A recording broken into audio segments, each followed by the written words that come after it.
ஒரு முக்கியமான ஒரு இடத்துல பஞ்சபூத சக்திகளான சிவனுடைய நிலம், நீர், நெருப்பு, காற்று இவை அனைத்தையும் ஒன்றாக ஒரே இடத்துல இணைச்சி அப்பாவுடைய சாய் சிலைகளையும் இணைச்சு ஒரு பிரம்மாண்டமான கோயிலை கட்ட சொல்லி எங்களுக்கு உத்தரவு வந்திருக்கு. அந்த உத்தரவின் பேர்ல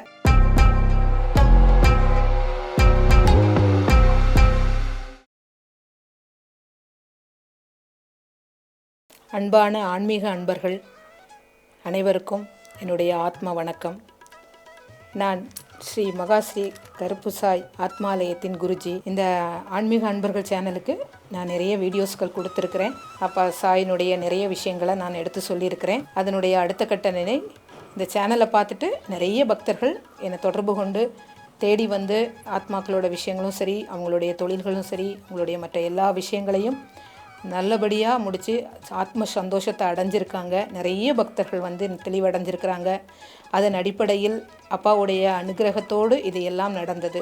இதோட அடுத்த கட்ட முயற்சியாக அப்பா எனக்கு ஒரு மிகப்பெரிய வாய்ப்பை கொடுத்துருக்கிறாரு. அந்த வாய்ப்பு என்னென்னா, புதிதாக மீண்டும் ஒரு அறக்கட்டளையை தொடங்கியிருக்கிறோம். ஸ்ரீ ஒரு கோடி தர்மசேவா அறக்கட்டளை. இந்த அறக்கட்டளையே ஐயா அவருடைய கனவிலையும் என்னுடைய கனவிலையும் சொல்லப்பட்ட வார்த்தைகள் ஒரே மாதிரி இருந்ததினால் ஐயாவுடைய ஆசியோடு இந்த அறக்கட்டளை தொடங்கி புதிதாக நாம் எல்லோரும் ஒன்றிணைந்து உலகத்திற்காக மிக பிரம்மாண்டமான ஒரு விஷயத்தை கொண்டு சேர்க்கணும் அப்படின்றத பாபா அப்பா சாய் எங்களுக்கு உத்தரவு கொடுத்துருக்கிறாரு. இந்த உத்தரவின் பேரில் தான் இன்னும் மீண்டும் நான் இந்த மீடியாவுக்கு பேட்டி கொடுக்க வந்திருக்கிறேன். நான் இந்த விஷயங்களை பற்றி ஒன்றா உங்களுக்கு நான் சொல்கிறேன். மக்கள் எல்லோரும் பொறுமையாக தயவு கூர்ந்து முழு வீடியோவும் பார்த்துக்கோங்க. அப்போ தான் உங்களுக்கு என்ன சொல்ல வரோம், இதனால் என்ன பலன், மக்களுக்கு என்ன கிடைக்க போகுது அப்படின்றதையும் நான் ஒன்றா உங்களுக்கு சொல்கிறேன். எங்களுடைய கனவில் வந்து பாபாவின் மிக லட்சியமான ஒரு விஷயம் பிரம்மாண்டமானது. உலகத்தை இயக்கக்கூடிய பரமாத்மாவும் ஜீவாத்மாவும் ஒன்றிணைஞ்சு இந்த உலகத்தை ஆட்சி செய்ய போகிறாங்க. இது கலியுகத்தின் முடிவுக்கான ஒரு பெரிய விஷயம். மக்கள் எல்லோரும் இன்னும் சொல்ல முடியாத துயரில் இருக்கிறாங்க. எங்கே பார்த்தாலும் இயற்கை பிரபஞ்சத்துடைய இயற்கையான பஞ்சபூத சக்திகளால் நிறைய அழிவுகளை சந்திச்சுட்டே இருக்கும்.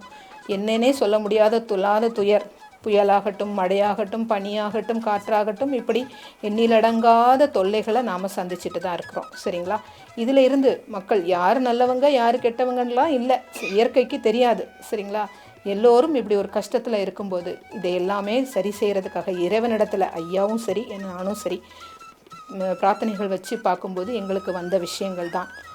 ஒரு முக்கியமான ஒரு இடத்துல பஞ்சபூத சக்திகளான சிவனுடைய நிலம், நீர், நெருப்பு, காற்று இவை அனைத்தையும் ஒன்றாக ஒரே இடத்துல இணைச்சி அப்பாவுடைய சாய் சிலைகளையும் இணைச்சு ஒரு பிரம்மாண்டமான கோயிலை கட்ட சொல்லி எங்களுக்கு உத்தரவு வந்திருக்கு. அந்த உத்தரவின் பேரில் நாங்கள் இணைஞ்சு செய்கிறதுக்காக கடமைப்பட்டிருக்கிறோம். அந்த கடமையோட மக்கள் நீங்களும் இணைஞ்சிக்கணும். சரிங்களா? இரண்டாவது தகவல், இது எப்படி இணைய போகிறோம், என்ன செய்ய போகிறோம், இதனால் மக்களுக்கு என்ன கிடைக்க போகுது அப்படின்றதே நான் உங்களுக்கு தெளிவாக சொல்கிறேன். என்னென்னா, இன்றைக்கி வந்து மக்கள் வந்து எதை தின்னா பித்தம் தெளியும் அப்படின்ற மனநிலையில் ஓடிக்கிட்டே இருக்கிறாங்க. நம்புகிற தெய்வங்களை நம்புகிறவங்களும் இருக்கிறாங்க, நம்பாதவங்களும் இருக்கிறாங்க. யார் நம்பணும் யார் நம்பக்கூடாதுன்றது நம்ம கையில் இல்லை, உள்ளுக்குள்ளே இருக்கிற இறைவன் முடிவு பண்ணுறது. யாருக்கு அந்த நம்பிக்கையை கொடுக்கணும், யாரால் நம்பிக்கையை வெளிப்படுத்த முடியும் அப்படின்றது கடவுள் தேர்ந்தெடுக்கிறது. நம்ம கையில் எதுவுமே இல்லை. சரிங்களா? கடவுளுடைய வழிகாட்டுதல் பேரில் தான் இந்த இணைப்புக்கே நாங்கள் வந்திருக்கிறோம். அந்த இணைப்பை இறைவனுடைய முழு கட்டளையோடு நாங்கள் செய்ய வந்திருக்கிறோம். ஸோ பரமாத்மாவும் ஜீவாத்மாவும் என்ன மாதிரியான விஷயங்களை எங்களுக்குள்ளே உணர்த்திருக்காங்கன்றத உங்களுக்கு நான் சொல்ல வந்திருக்கிறேன். சரிங்களா?